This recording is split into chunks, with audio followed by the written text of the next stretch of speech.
vous êtes bien à l'heure à votre rendez-vous plus ou moins geek, le seul magazine culturel qui revient sur 50 ans de culture geek et plus. Une petite date tout de suite pour casser les préjugés, pour ceux qui pensent que ça n'existe pas depuis très longtemps, 1939, naissance du cosplay.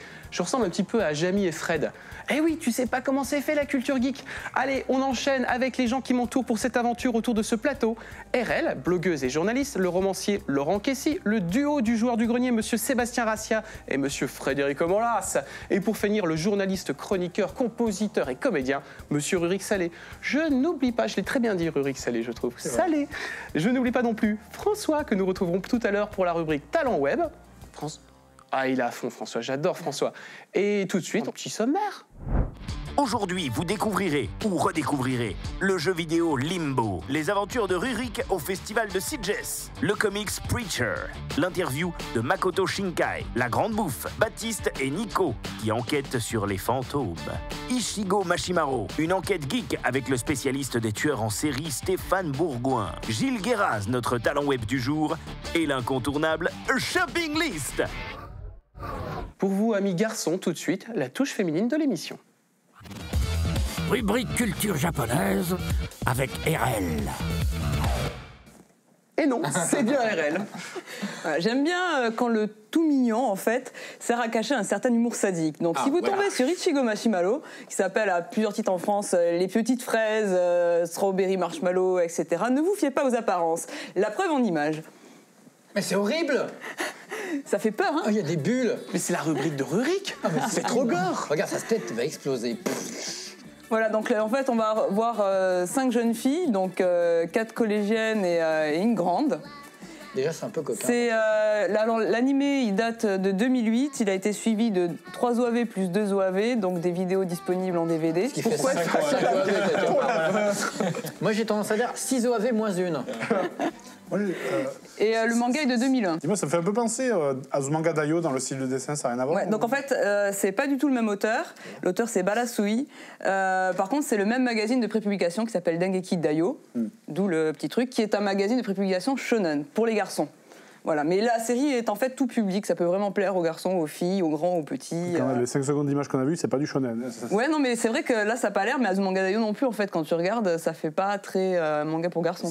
Qu'est-ce qui fait que cette série, dont on voit les petites filles en train de se rouler dans l'herbe de façon indécente, j'ai envie de dire. Ah, je comprends, là oui, c'est pour garçons. C'est là, tu tiens le mot, tu as indécent. Voilà, en fait, Rurik a répondu sa propre question. C'est indécent. Non, pas du tout. Parce que c'est vrai mais c'est une série humoristique, en fait, donc c'est vraiment sur le quotidien, ça pourrait toucher. Après, c'est le côté un peu lolicon, tu vois, il y a plein de jeunes filles, voilà. Bon, c'est peut-être là-dessus que ça se joue, en fait. Loliton, qui est donc le complexe de Lolita. Voilà. Et d'ailleurs, c'est un des personnages la plus grande, en fait. C'est la sœur d'une des 4 petites.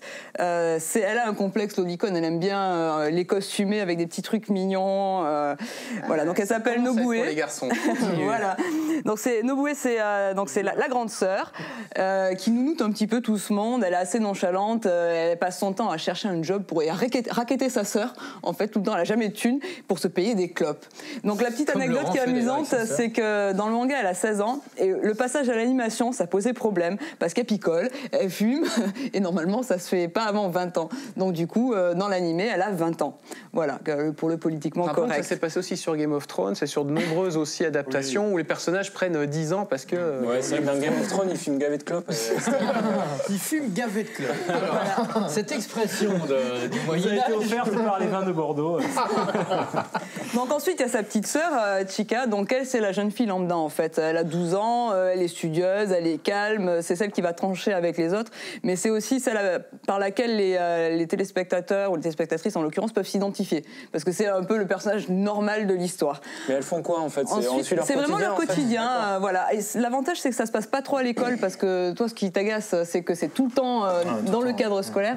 Et là, en fait, comme il y a la grande sœur, du coup, c'est assez décalé. Ça se passe plus à la maison, dans une vie normale. Enfin, je veux dire, c'est leur vie. Voilà, en fait, elles font dans l'herbe. Bah voilà, elles vont à la plage. C'est quoi les intrigues, on va dire? Comment tu pourrais nous parler des intrigues? Elles vont à la plage. Il n'y a pas d'enjeu. C'est Martine à la plage. Il y a des histoires d'amour, au moins, il y a quelque chose. Non, même pas. C'est vraiment l'amitié entre les filles. En fait, ce qui fait la force, c'est vraiment les personnages. Donc, on a Nobue la grande, avec sa petite sœur Chika. Il y a Miyu. Alors, c'est vraiment le personnage fort de l'histoire. Elle est exubérante, elle est insupportable. Il n'y a pas de fil conducteur. Enfin, je veux dire, c'est des même histoires, même histoires dans le cas courtes. au moins, ils font de la musique, il y a un truc logique, tu vois, mais là, c'est... Non, c'est vraiment, à part le fil des saisons, non, mais c'est vraiment humoristique. C'est la base, c'est faire des blagues, quoi. Une dernière info, peut-être? Voilà, il y a pas mal de différences entre l'anime et le manga, donc si on veut vraiment faire les deux séries... Tu nous conseilles quand même plus le manga, les deux sont cool. Non, les deux sont cool. Moi, j'aime bien les petites musiques dans l'anime aussi. Il est un peu plus osé, le manga? Il est un petit peu plus poussé, ouais, sur les caractères. Ouais. Moi, j'ai l'artbook et tout, voilà. En tout cas, peut-être que Rurik, on va te retrouver te roulant dans l'herbe, telle une petite fille, puisqu'on va découvrir ton troisième épisode de ton Inside à CJS. Et on se retrouve juste après, ne zappez pas. Plongez au cœur d'un grand événement. Voici l'Inside. C'est honteux! Rurik est encore au soleil à l'occasion du Festival international du film fantastique de Sitges en Espagne. Et pourquoi pas moi? Car ce sont les stars ça éclaire, bien sûr.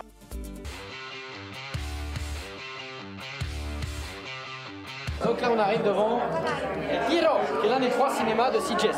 Pour notre Rurik, c'est le grand soir. Et pourquoi? Parce qu'il présente son dernier film à la presse et aux spectateurs dans une des salles les plus emblématiques du festival. Le stress grimpe et il est temps pour l'équipe de monter sur scène pour dire quelques mots sur le film.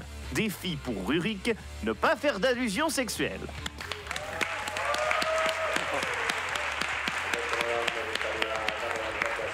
You know, we are very, very, very, very proud to bring Dead Shadows to Sitges because, making a movie is like getting naked, but coming to Sitges with the movie is like having sex. And that is very good, so thank you for having sex with us. Eh ben voilà, perdu. Allez, le film commence.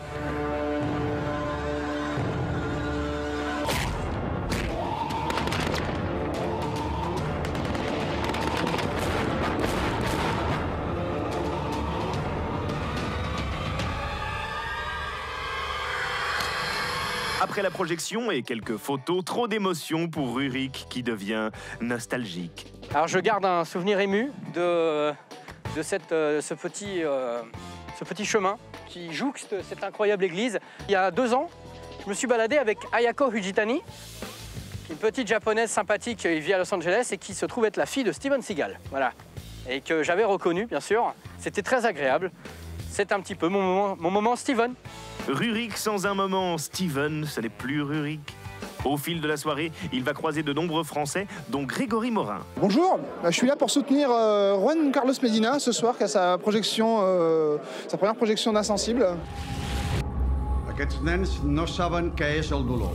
Et toi, qu'est-ce que tu fais? Alors, tu as fait Paris by Night, The Living Dead, et maintenant... Qui est passé ici, dans la grande salle, en 2009. Je t'avais étranglé sur scène, tu te souviens? Voilà, vous avez fait les zombies sur la scène, tout à fait. Les zombies français qui attaquaient la projection. Grégory a eu la chance d'avoir son court-métrage qui est passé dans la plus grande salle du festival de Sitges, une salle de 500, 800, je ne sais pas combien de places. 1400. 1380 quelque chose. Voilà, quasiment autant que le Palais des Festivals à Cannes, c'est-à-dire une énorme salle prestigieuse. Voilà. Je crois qu'il y a moins de personnes à Cannes. Il y a moins de personnes, puis c'est les gens pas sympas. C'est moins sympa. Voilà. Ah, je suis Rurik Salé. Bonjour, Panoramad, alors, Mario Ozawa. Rurik, allez, il est temps de repartir à l'Auditory pour découvrir le palmarès. Les prix vont se succéder, meilleur film, meilleur réalisateur, meilleure musique, meilleurs effets spéciaux, etc., etc. On retiendra le succès de Chained de Jennifer Lynch, la fille de David Lynch. One job. You do what I say. You clean up my house.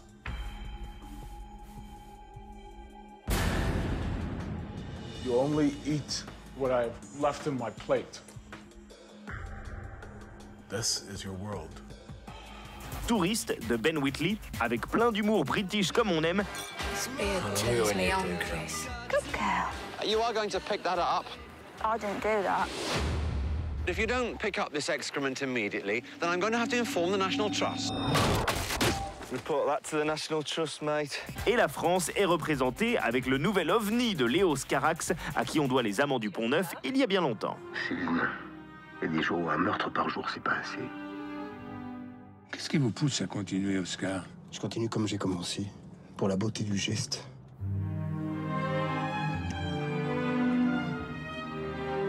La beauté, on dit qu'elle est dans l'œil de celui qui regarde.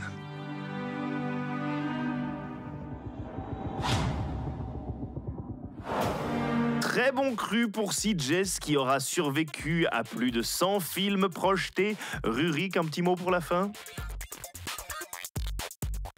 Voilà, ce Inside à Sitges est terminé. C'était quand même du travail, hein, parce que Sitges, ça fait rêver comme ça. Il y a des palmiers, il y a des cocotiers peut-être même, il y a des femmes nues. On dort peu, hein, on va voir des films, on rencontre des gens, on se tient au courant. Et pendant que nous travaillons hein, et fabriquons des émissions et le cinéma de demain, il y a des gens comme ça qui font la fête. Moi j'ai du travail ce soir, je vais aller voir quand même. Je reviens tout de suite. Hein. Je vais aller voir, je reviens. Revient sera donc le mot de la fin. Ton bilan de Sitges? Les Espagnols, les Catalans, hein, parce qu'il ne faut pas leur dire qu'ils sont espagnols, sont extrêmement enthousiastes, même devant Dracula 3D de Dario Argento, ils ont réussi à trouver des... Ça doit être dur. Hein. Donc vraiment, c'est un festival formidable. Alors, tu as des biens... J'ai des biens, ouais, c'est vrai, j'ai des biens, et je tiens à les garder, je ne les donnerai pas. Alors, tu as bien défendu Sitges. On va voir si tu arrives à défendre ta sélection cinéma qui arrive, parce qu'elle est très particulière. Rubrique cinéma avec Rurik. Alors, comment enchaîner avec ça? Parce que tu vas parler de la grande bouffe. La grande bouffe. Tu nous as déjà fait le coup. Alors, je vous ai fait une petite plâtrée de pâtes. Voilà, oui, avec buffet froid. Avec buffet froid. C'est pas très geek, la grande bouffe. Ben non. La grande bouffe, le buffet, tout ça. Oui, le buffet, l'alimentaire. L'alimentaire, oui. Mais là, vous allez voir le métier, Rurik va réussir à rebondir dessus. Je ne sais pas encore comment, mais top magnéto, je vais réfléchir pendant ce temps-là. Alors, qu'est-ce que tu nous proposes? Marcello. Qu'est-ce qu'il dit, Marcello? Il s'énerve tout seul. Il a des yeux fous, Ugo Tognazzi. Bon, ça, c'était deux énormes stars en Italie à l'époque. Est-ce qu'on va enchaîner sur les Français? Je ne sais point. Pour l'instant, c'est du Rita Ladonf. Vous avez Andrea Ferréol qui est française, voilà, actrice. Michel Piccoli, qui est le seul des quatre à être toujours vivant. Et vous avez Philippe Noiret qui est... voilà, il est là. Voilà. C'est un film de Marco Ferreri. Déjà, c'est un film italien, il faut le dire, parce que les Italiens, ce qu'ils ont, ils sont toujours un peu trop. Voilà, moi-même, je suis d'origine italienne, donc je peux vous en parler. Les Italiens, quand ils font de l'horreur, c'est les rats de Manhattan, ça part dans tous les sens. Ou alors c'est Dario Argento. Quand ils font la guerre, bon, bah, c'est Mussolini. Quand ils font des pâtes, il y en a un peu. Et quand ils font des films sur la grande bouffe, les mecs bouffent jusqu'à en mourir, puisque c'est le but de ces quatre... Ils se suicident à la bouffe. Voilà, c'est quatre personnes, bon, clairement bourgeois, il y en a un qui fait de la télé, bon, bah, on sait très bien que c'est tous des bourgeois. Il y en a un autre qui est pilote de ligne ou je sais pas quoi. Et ils se rencontrent pour une sorte de week-end culinaire. Et on comprend au bout d'un moment que le but, c'est de bouffer jusqu'à clairement en mourir. Voilà, ils font venir... Et c'est l'appétit de la chair, ils font venir des prostituées, ils font venir une maîtresse d'école qui est juste à côté, qui est très en chair, c'est Andrea Ferréol, on l'a vu. Et cette espèce de... Alors, dans l'histoire, Ugo Tognazzi est un grand cuisinier, donc c'est pas non plus manger de la merde, c'est vraiment manger des plats incroyables, mais il faut toujours manger, toujours plus, jusqu'à en mourir. Michel Piccoli racontait que lui voyait en ça la propre image de Marco Ferreri, qui lui mangeait énormément, donc il voulait se représenter là-dessus. Il y a aussi des gens qui disent que c'est une sorte de décrépitude, d'écroulement de la société capitaliste bourgeoise qui, à force de trop bouffer, en crève, puisqu'il meurt parfois, je vous passe les détails parce que ça devient parfois limite scato, il meurt en façon ridicule, mais c'est comme tout en Italie, ils assument le ridicule tellement que le film est incroyable. C'est jamais ridicule parce que le film est fou. Et vous avez effectivement cette explosion de toilettes, mais ça devient... Mais c'est une espèce on dirait, on est à la fête foraine, on est au cirque, ça devient complètement taré, il y a des montagnes de purée. À un moment, il met Andrea Ferréol, qui est donc bien en chair, dans la purée, dans la tarte, pour faire une tarte avec la forme de ses fesses. C'est complètement fou, mais c'est jamais vulgaire malgré tout. C'est ça qui est incroyable. C'est grossier, mais c'est jamais vulgaire. C'est une grande différence, parce qu'on peut être très vulgaire sans dire de gros mots. Eux, ils sont toujours dans l'exubérance, dans les seins, les trucs, mais c'est jamais vulgaire. Et à Cannes, c'était un méga scandale. C'était un scandale de fou. Ils se sont fait cracher. Sont très bons parce qu'ils ont défendu le film jusqu'au bout. Quoi. Bien sûr, mais des mecs, tous les mecs qui étaient là, et des mecs qui tournaient régulièrement avec Marco Ferreri, et ils assument le film jusqu'au bout. À l'époque, les gens disaient, il y a des images qui traînent sur le net, des images d'archives, des vieilles qui font, c'est un scandale, c'est vraiment un scandale, mais c'est incroyable. C'est-à-dire que c'était d'une violence hallucinante. Mais ça me fait penser à une scène des Monty Python le sens de la vie. Le mec éclate. Et vous avez aussi ça dans Magical Mystery Tour, dont je parlerai bientôt, un film des Beatles. donc il y a George Harrison qui plus tard a produit des films des Monty Python. Vous avez une scène où John Lennon remplit de pâtes à la pelle l'assiette d'une grosse bonne femme qui bouffe non-stop. Donc s'il y a un côté quand même absurde, et Marco Ferreri, quelque part, il a aussi envie de faire chier tout le monde, quoi. Il a envie de dire, ça va vous dégoûter, je vais vous en donner encore plus. Et reprenez-en une part, tu vois.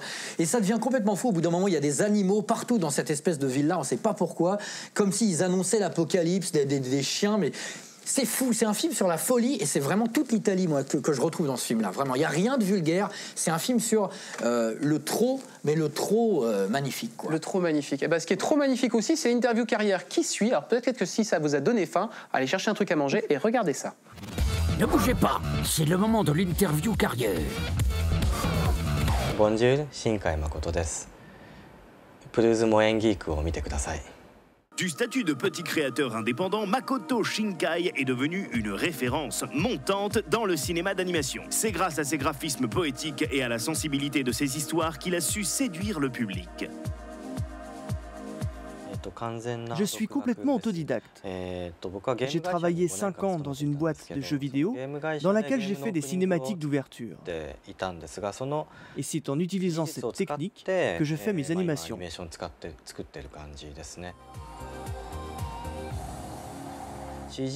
Pour les images de synthèse, les ordinateurs de l'époque étaient encore un peu lents. De plus, il fallait des logiciels très chers. Du coup, j'ai dû dessiner à la main ou à l'ordinateur. Et puisque j'utilisais la 2D, je me suis dit que je pourrais le faire seul. J'ai donc naturellement choisi l'animation.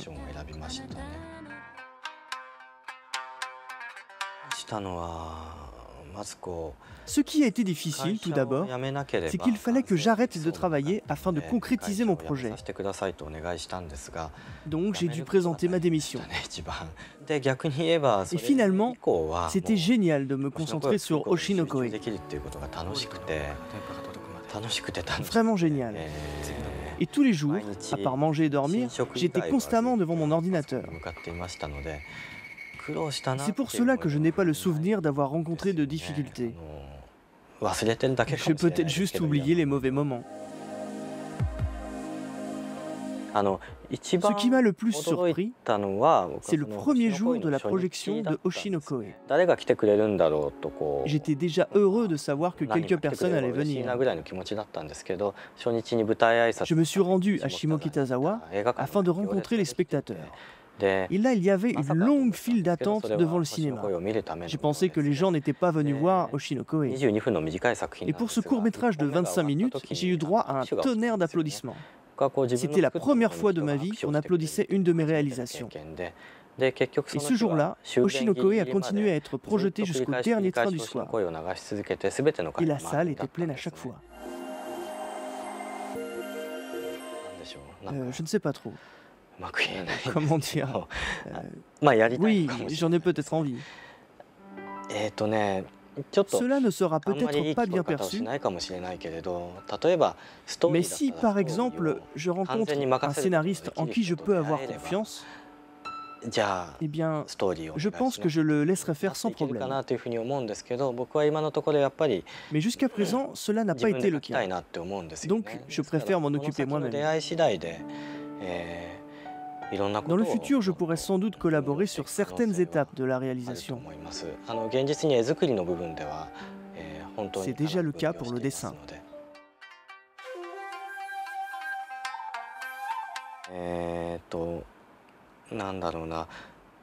C'est vrai pour les shoujo, et particulièrement pour les œuvres d'autrefois. Avant, lorsque la conjoncture du Japon était bonne, on ne pensait pas trop à devenir parent. On voulait profiter de son adolescence. Aujourd'hui, on est devenu plus sérieux.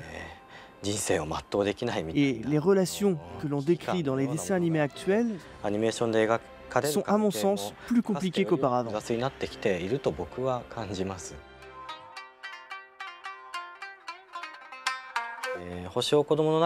Dans Voyage vers Agartha, on parle de ramener les morts à la vie. Et cette histoire, inspirée de la mythologie, aborde à peu près le même thème que le mythe grec d'Orphée et d'Eurydice. Il est évident que nos cœurs battent de la même façon, malgré la distance ou malgré les différences. Il y a donc quelque chose de commun dans la structure fondamentale de nos récits. C'est mon humble avis.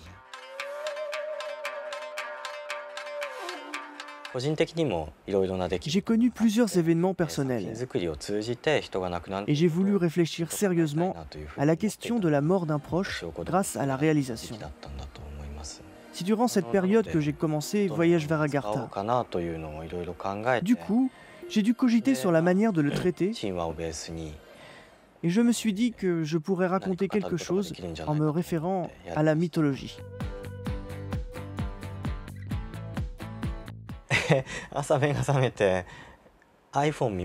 Je regarde mon téléphone.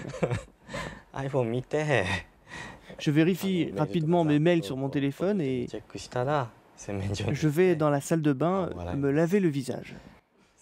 Voilà à quoi ça ressemble.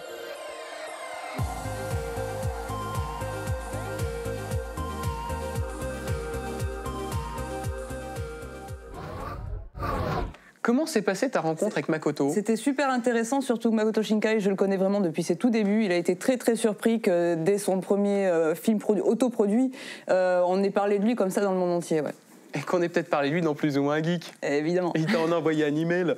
Allez, on enchaîne avec quelqu'un qui m'envoie pas d'email, il m'envoie des lettres manuscrites, elles sont belles, c'est Laurent. Rubrique BD et romans avec Laurent. Sans doute la meilleure série HBO qui ait jamais existé. C'est pas une série, c'est une bande dessinée. Pour moi, dans l'esprit, la BD dont je vais vous parler, qui s'appelle Preacher, qui a été publiée dans les années 90, Preacher, le prêcheur, quoi, le révérend, et aurait pu devenir la meilleure série HBO si elle avait été adaptée. Il en a longtemps été question et puis ça s'est pas fait. Si on peut voir quelques images, peut-être ça serait cool que vous voyez à quoi ça ressemble. Voilà. C'est pas les images de la série que tu aurais tournée qui s'est pas faite, mais qui a tourné quand même pour nous. Ouais, ça a l'air assez trash quand même. C'est vachement chiadé le. Ouais, alors les couves sont pas. Voilà, à l'intérieur c'est pas pareil. Ouais. Le dessinateur des couves c'est Glenn Fabry et à l'intérieur c'est Steve Dillon. Alors Dillon c'est un Anglais. Et le scénariste s'appelle Garth Ennis, et c'est un Irlandais du Nord, qui est plutôt, lui, dans le trip... alors, c'est pas le cas ici, mais il est dans le trip récit de guerre. Ses trucs préférés, c'est écrire des récits de guerre. Il est hyper pacifiste, il déteste la guerre, mais il a un profond respect pour les mecs qui font la guerre. Et pour les soldats, pour les histoires de guerre. Il est très intéressé par les armes et tout ça. Mais vraiment pas, il est pas à la NRA, tu vois. J'aime pas le viol, mais j'adore les violeurs. Le Gonzo de la honte refait son retour dans cette émission. Donc Preacher, ça a été créé en 95 et ça a duré jusqu'à 2000. Ça dénote vraiment l'esprit des années 90, à mon avis. Hein. C'est très tarantinien, en fait. Voilà, dans l'esprit, c'est un western moderne. L'histoire, c'est Jesse Custer, qui est le Preacher du titre, qui, pendant un prêche dans son église explose et lui, il reçoit une entité en lui. Qui s'appelle Genesis et qui est le fruit des amours entre un ange et un démon. Tu veux danser? Il dit I can dance. Merci parce que je voulais faire une vanne, elle n'est pas venue. Je te remercie. Genesis qui veut dire aussi à chercher. J'avais fait Colline, c'est tout comment le placer. Qui veut dire Genèse évidemment. Et donc c'est une entité fruit des amours d'un diable et d'un ange. D'un démon et d'un ange, je ne sais plus lequel à quel sexe, bref, et qui lui donne le pouvoir qui s'appelle la voix de Dieu, c'est-à-dire il peut commander n'importe quoi à n'importe qui. À un moment, il utilise ce pouvoir, s'il te dit David, tu te lèves, tu danses, et voilà, il est obligé de le faire. Quoi. Mais tu as ce pouvoir. J'avais ce pouvoir ce week-end au jeu de rôle, j'étais super bien. Alors c'est dénoté dans la BD parce que quand il utilise le pouvoir, ce qu'il dit est écrit en rouge. Voilà, donc on comprend que c'est la voix de Dieu. Visuellement, il y a une vraie différence. Ouais, voilà, on comprend tout de suite que voilà, là il utilise la voix de Dieu. Et évidemment, ça donne des scènes cocasses parce que c'est évidemment hyper drôle. Ça donne des scènes coucailles, c'est ça que t'as dit? Par exemple, quand il dit à un ennemi de go fuck yourself, l'autre est obligé d'y aller quoi. À un moment, il leur donne. C'est mortel. Ça aurait fait une bonne série HBO là. Pour le coup. Et pourquoi ça s'est pas fait sur HBO? Je sais pas. Qui dit hit me. Donc l'histoire, c'est Jesse Custer qui est accompagné de l'amour de sa vie, Tulip O'Hara, et de son pote vampire Cassidy, qui est un Irlandais, part à la recherche de Dieu qui a déserté le paradis. Et le personnage que j'adore, moi, c'est Arseface, tête de cul. qui est un fan de Kurt Cobain, qui a voulu faire comme lui et qui s'est tiré un coup de fusil.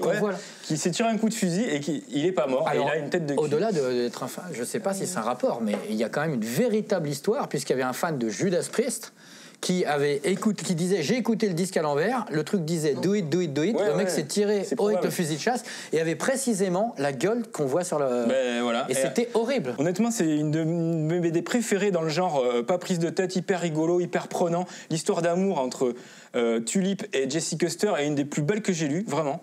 Et c'est un western moderne, c'est Alan Tarantino. Jesse Custer, il y a John Wayne qui lui parle, comme dans True Romance, il y a Elvis qui parle au héros, et c'est le même genre de délire. Alors, ça a l'air assez trash quand même, non? C'est assez ultra violent, il y a des textes qui explosent justement. Alors, j'ai envie de dire, on va passer à un peu de légèreté, un peu de joie, de bonne humeur, puisque l'enquête geek aujourd'hui, nous avons été voir Stéphane Bourgoin.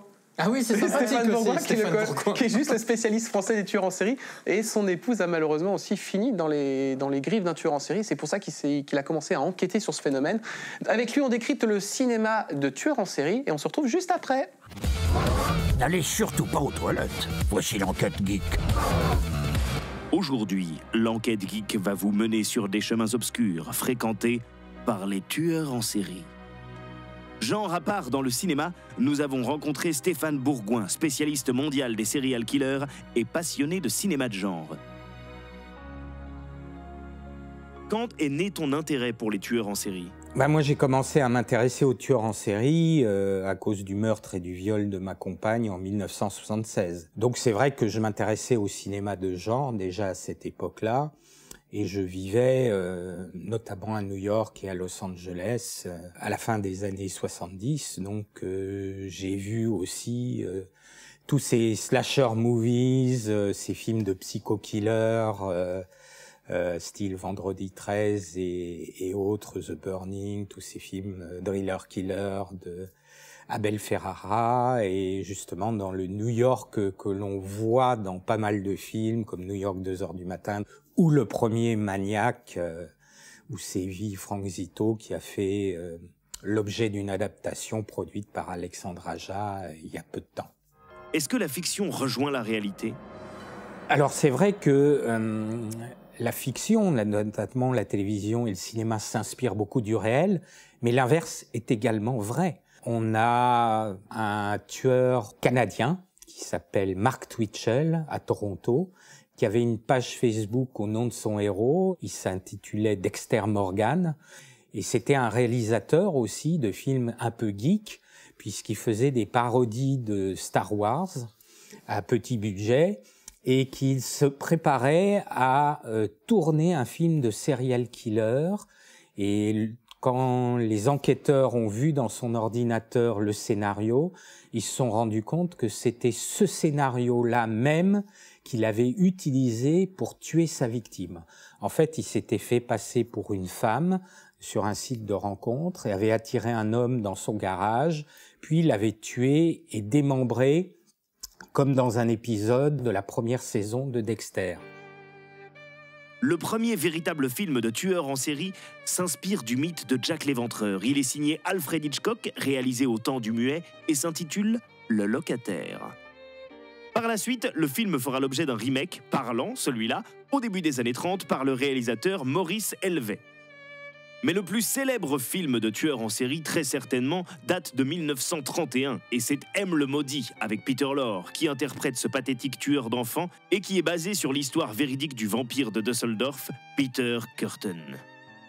Que penses-tu des réalisateurs qui s'inspirent de faits réels ? Tobe Hooper s'est inspiré d'un cas qui s'est passé dans le Wisconsin, c'est-à-dire beaucoup plus au nord des États-Unis. Un cas qui avait d'ailleurs inspiré l'auteur Robert Bloch pour écrire son fameux roman Psychose, qui allait être adapté par Alfred Hitchcock, avec ce personnage de Norman Bates, qui vit avec le cadavre momifié de sa mère. Le véritable tueur, qui s'appelle Ed Gein, était un fermier à Plainfield, une toute petite ville dans le Wisconsin, qui avait gardé complètement scellé la chambre de sa mère avec le cadavre momifié de sa maman, et qui déterrait des corps de femmes dans le cimetière local, et il en prélevait la peau et les os pour fabriquer des meubles, un peu comme on voit dans Massacre à la tronçonneuse.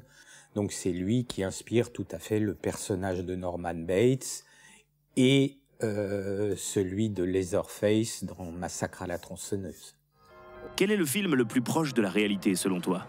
Dans Henry, Portrait of a Serial Killer, qui est par ailleurs un film admirable, qu'on peut admirer mais qu'on ne peut pas aimer, parce qu'il y a véritablement un rejet total par rapport aux personnages qui sont absolument antipathiques, mais on a une véracité, une authenticité qui laisse même à penser qu'on est quasiment en train de regarder un documentaire sur la banalité dans l'horreur du quotidien d'un duo de tueurs en série.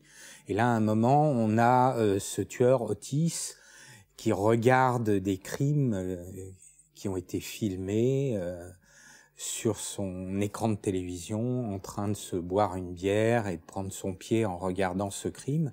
Et ça nous renvoie, nous, spectateurs, à notre propre voyeurisme par rapport à tous ces films de serial killers et à tous ces films de genre. Si vous souhaitez en savoir plus, plongez-vous dans les livres de Stéphane. Merci à toi.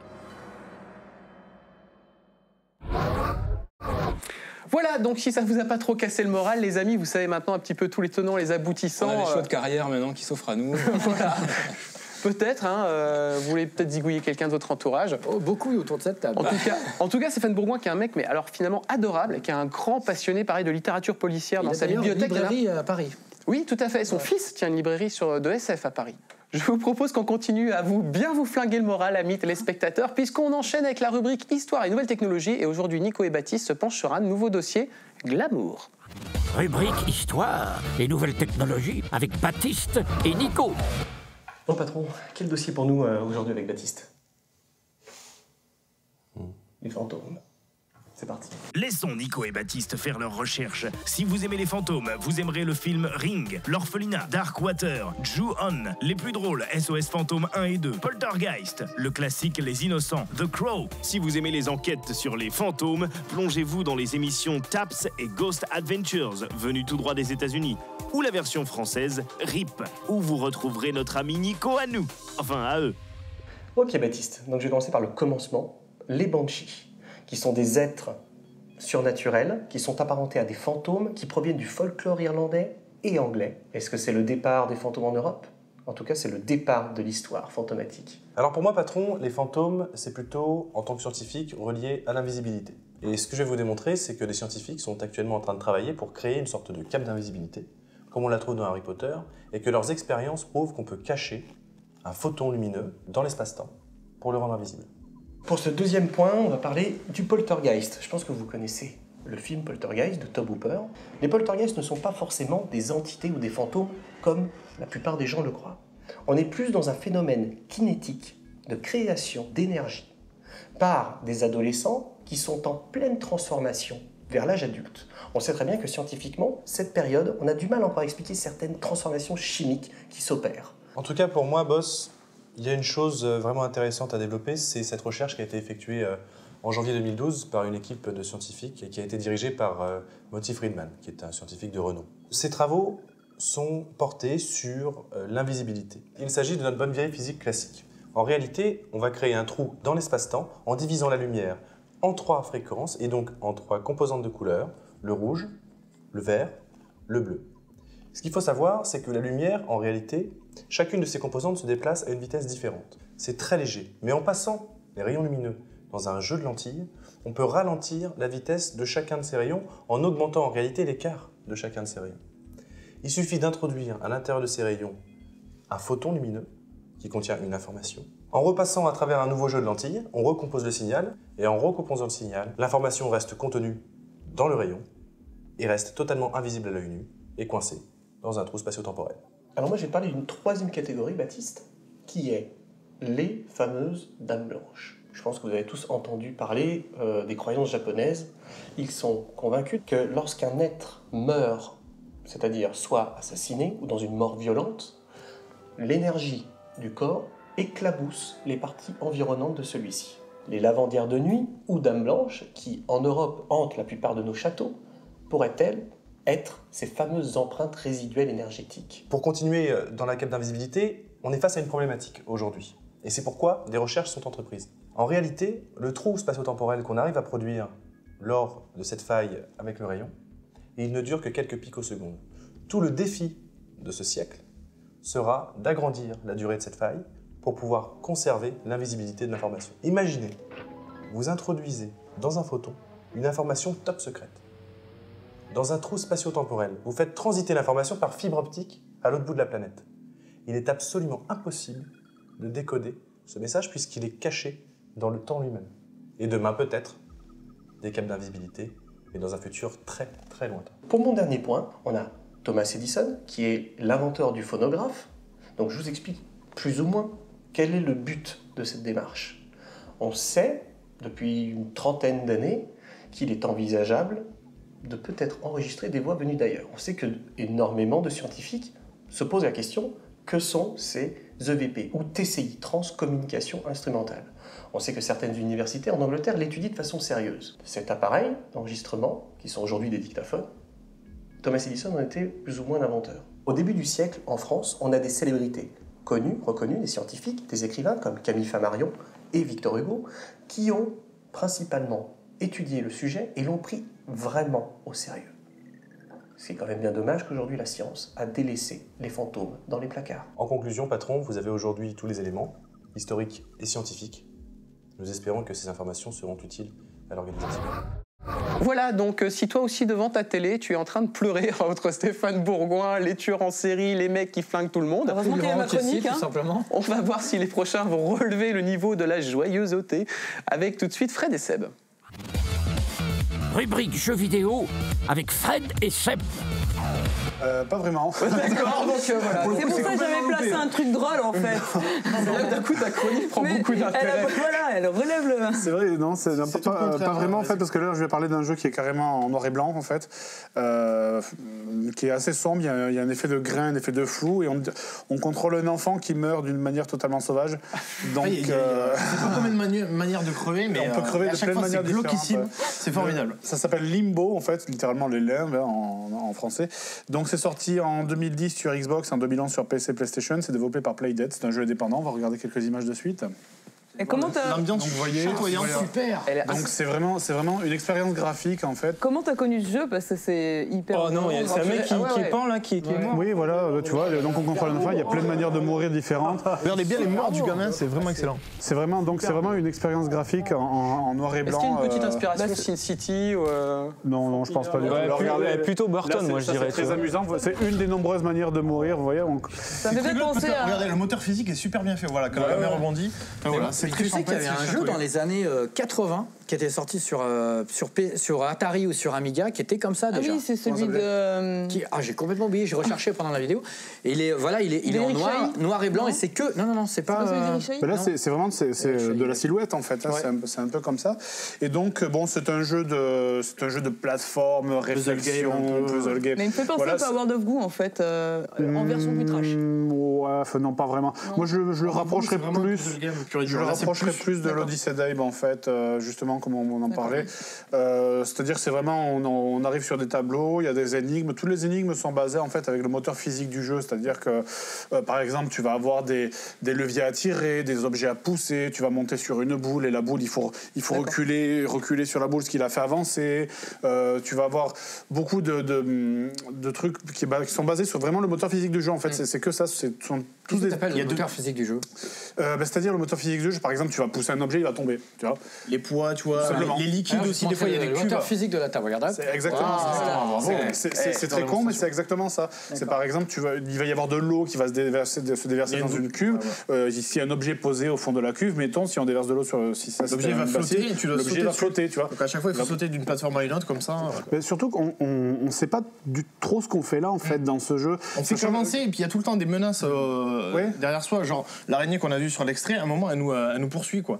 Donc on est en train de sauter partout, donc il y a vraiment vraiment des changements de phase de jeu qui sont super intéressants. Il y a un petit côté gore avec sur les morts du gamin qui sont marrantes des fois, mais des fois tu fais un peu aïe. Ouais, notamment des fois par exemple il y a des asticots qui te rentrent dans le cerveau, tu vois, qui t'inversent les contrôles. Qui t'inversent les contrôles. Quand tu vas à droite, ça va à gauche. Ça je déteste ça. Donc le gameplay rentre dans le cerveau, je supporte pas. C'est pas le genre de truc qui, toi, a tendance à t'énerver où tu casses la console super rapidement? Non, pas du tout, parce qu'en fait, le système de sauvegarde est très généreux dans ce jeu, en fait, contrairement à l'Odyssey d'Abe. Même si tu meurs souvent aussi. Tu meurs, c'est vraiment du try and die. Tu meurs. Je connaissais pas ça. Ah, c'est très bien. Essaye et meurs. Essaye et meurs. Alors, tu meurs très souvent, mais contrairement dans les try and die où tu repopes souvent au début du niveau. Là, les checkpoints sont assez resserrés, donc c'est assez généreux. Quand tu arrives sur un tableau, il n'y a pas vraiment de tableau, contrairement à l'Odyssey d'Abe, quand tu arrives sur un piège, mettons, que tu meurs sur le piège, tu réapparais juste à l'entrée du piège. Ce qui fait que tu n'as pas trop. D'accord, c'est pas trop énervant non plus. C'est pas du tout énervant. Ça me fait penser avec nostalgie à tous ces jeux qui avaient 40 tableaux plus durs les uns que les autres et zéro sauvegarde. Justement. L'ambiance est assez ressemblante. C'est casu-friendly là quand même, donc c'est plutôt cool. Donc, qu'est-ce qu'on fait avec ce jeu? On l'achète parce qu'il n'est pas très cher, c'est un petit jeu indépendant, puis c'est plutôt cool de soutenir les gens qui font des jeux indépendants, parce que ce sont souvent ce genre de jeux qui apportent de la vraie nouveauté au gameplay. Comme dans beaucoup de domaines d'ailleurs. Hein. Oui. Petit budget, donc tu peux tester des trucs. Petit budget égale grosse créativité. Et tu peux faire ce que tu veux surtout. Puis la direction artistique de ce jeu, elle est vraiment fantastique, donc il faut le faire. Un autre qui a un petit budget mais qui est fantastique, c'est François du haut de sa tour qui nous prépare un nouveau talent web. Alors qui a-t-il choisi? Que fait-il? Réponse tout de suite en images. C'est le moment de découvrir un nouveau talent web. Oui, j'ai une liste. Écoutez bien. Alain Delon, Jean-Paul Belmondo, Bernard Ménez, Henri Dibé et Aldo Machon. Ah bah faut savoir, vous voulez faire un Expandable français, c'est eux, hein, je vois pas qui d'autre. Bon, c'est pas grave, tout de suite on regarde un nouveau talent web, tout de suite. Les amis, le court-métrage est le parent pauvre du cinéma. Pas de thunes, peu d'exposition, mais l'équipe de Plus ou Moins Geek se retrousse les manches et vous présente ces petits gars qui compensent l'absence de pognon par de l'inventivité. Eh oui, ça peut servir effectivement. Et voici un des plus talentueux, Gilles Guéraz. Comment as-tu débuté le court-métrage, mon petit Gilou? Alors mon premier court-métrage, je l'ai réalisé en 2004, ça s'intitulait The Box. Donc la boîte, c'était un cours que j'avais fait dans le cadre d'un concours qui était organisé par Sega sur le thème de la manipulation des médias. Et j'avais gratté mon scénario pendant quelques semaines dans les RER le matin et le soir. Et j'avais fini par le faire sans vraiment savoir comment on faisait un film. Et au final, ça m'avait tellement plu que c'est ce qui m'avait après persuadé en tout cas, qui m'avait incité à continuer. Après, j'ai une certaine bienveillance pour ce cours-là, qui est, même s'il est très très imparfait, c'était mon premier, donc il y a une forme de tendresse, voilà. Gilles participe fréquemment à un drôle de challenge, 48 Heures Film Project. Alors le 48 Heures Film Project, c'est quelque chose que je pratique depuis 2006. C'est arrivé en France en 2005, c'est né aux US en 2001. Ça m'a permis de faire 5 ou 6 cours, donc la plupart ont été primés. J'ai même eu un prix pour une compétition mondiale en fait, pour laquelle j'étais allé chercher un prix à Las Vegas. Et du coup, c'est une compétition que j'aborde de manière assez simple, dans le sens où je prépare pas. Tout va dépendre du genre tiré au sort. Donc on improvise beaucoup, on travaille dans l'urgence, c'est très très très stimulant, et moi j'adore ça. Pour le cas de Pré-Bloc, c'était un thème imposé, la fin du monde. Et lorsqu'on n'a pas le budget de Transformers 3, on ne peut pas envisager de détruire la Tour Eiffel et Paris, tout ça. Donc on a essayé de trouver une idée où ce soit quelque chose de davantage psychologique que de spectaculaire. Je sais pas du tout si c'est possible en fait.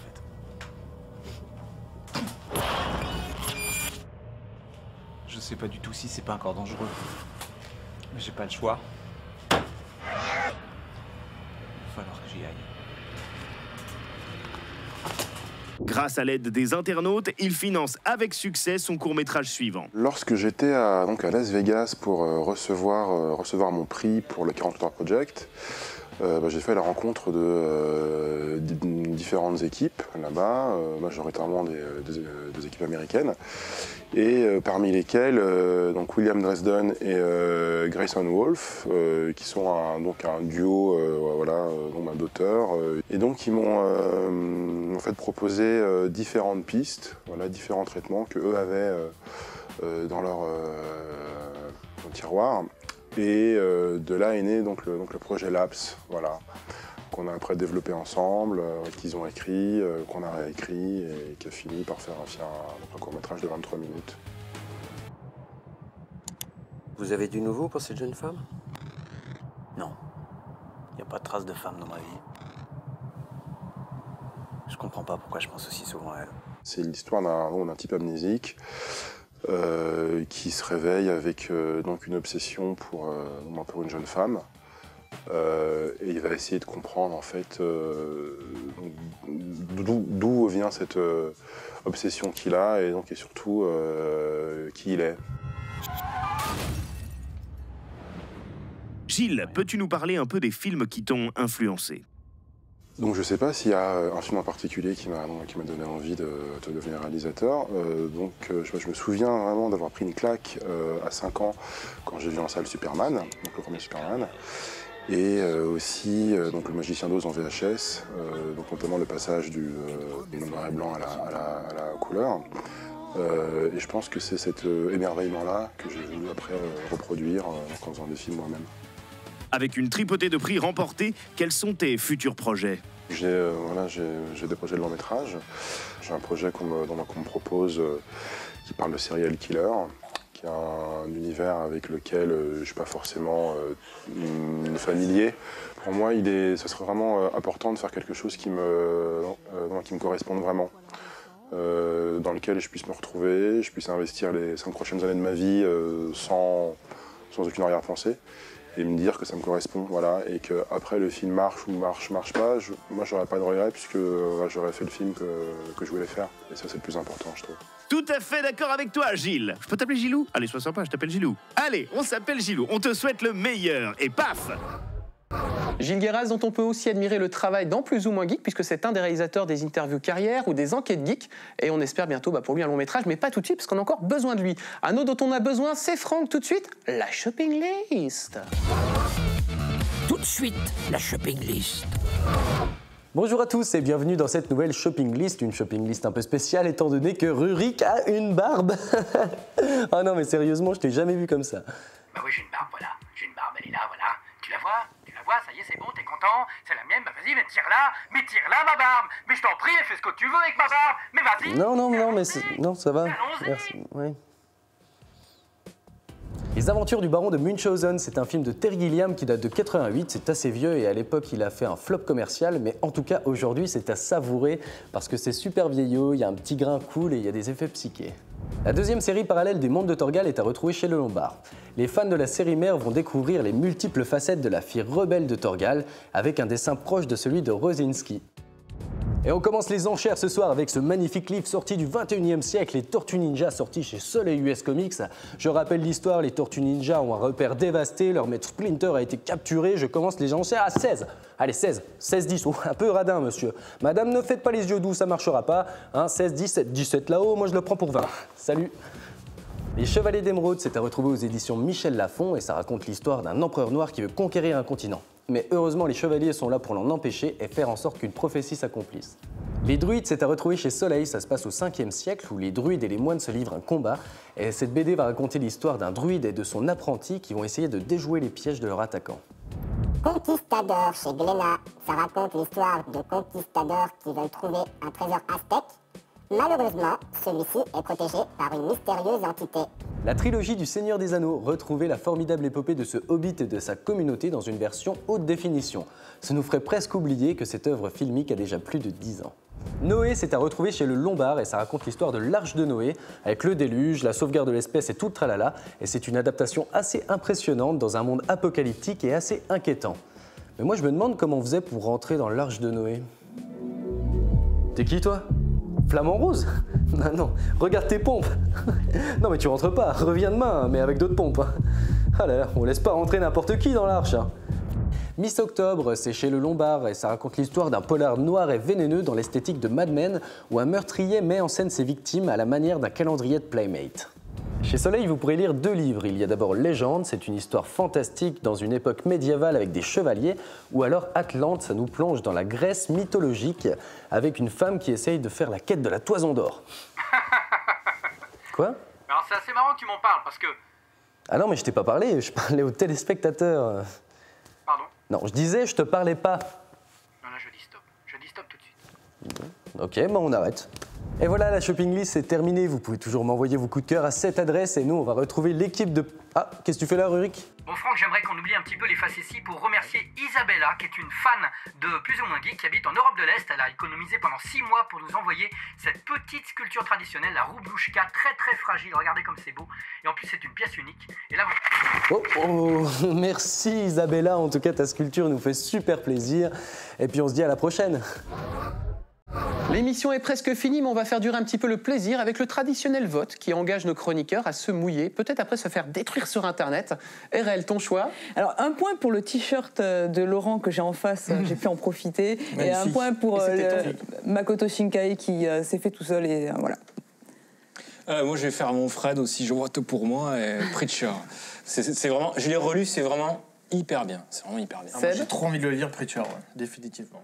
Fred? Allez, je fais plaisir. Ulrich? C'est marrant que tu me poses la question.